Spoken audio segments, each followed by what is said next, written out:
We need to talk about something quietly happening across England, and if we don't, we'll look back one day and wonder where it all went wrong.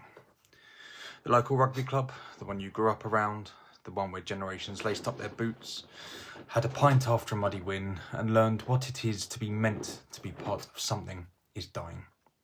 Not all at once, not loudly, but bit by bit. And if we're honest, we're not doing enough. We're not doing enough to stop it.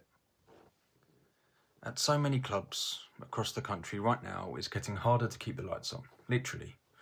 Revenue is falling, matchday takings are down, sponsorship is harder to find, and yet the costs keep coming. Pitches need reseeding and professional drainage. Changing rooms need upgrading to accommodate the changing world. Insurance needs paying, and the price of running a club just keeps going up.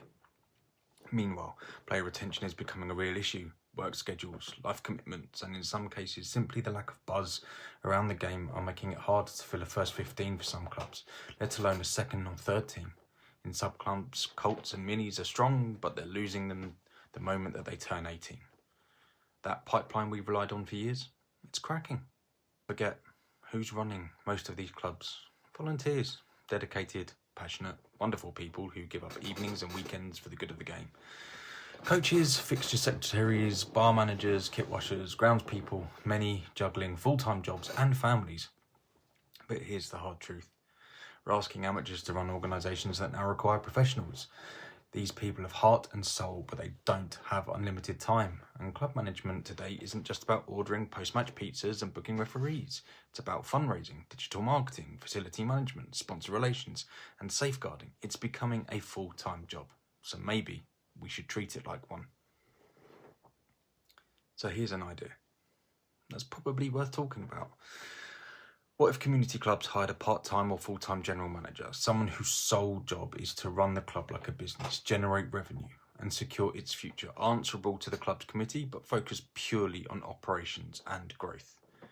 Imagine someone whose entire remit is finding local sponsors, applying for council and RFU grants, running social media properly, improving facilities, getting the bar profitable, and freeing up coaches to actually coach. Much like a GM at a golf club. Golf clubs are run like businesses, even some football clubs are too, so why not rugby? There should be community fitness hubs with people working out in the gym, working there remotely after their workout and providing a general income stream to the club. You wouldn't ask your flanker to play fly half and run the bar while reffing the minis, so why are we asking volunteers to be accountants, marketers, fundraisers at the same time?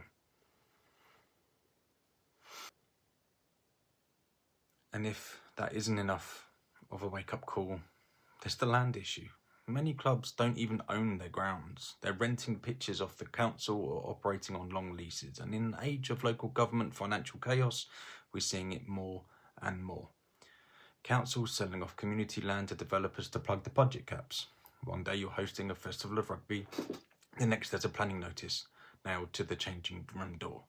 And if we're not proactively protecting these spaces, lobbying councils, and raising funds to own or secure our clubs for the long term, we could lose more than just games. We could lose the very place where community happens. I want to be clear. This isn't about blaming anyone. Parents and volunteers are the absolute lifeblood of English rugby. They give everything, often with very little recognition. Week in, week out, rain or shine, no one's asking for a medal, but they should be getting more support from the RFU, from local authorities, from the rugby public, proactively, not just when clubs ask. Because without the local club, we don't just lose a place to play, we lose what makes the sport special, the friendships, the values, the sense of belonging, the place where a kid first learned how to tackle or shake hands after a rugby game or buy their coach a pint when they turned 18. So maybe the club isn't dying. Maybe it's just being left to survive without the tools it needs. But if we act now, bring in the right structures, protect our grounds and invest in the future, we can turn things around. Because the local club is rugby. And if we lose it, the game loses itself. So let me know in the comments what your club is facing right now, what the biggest challenge is, what would really help. And if you're a volunteer, you're a hero. But even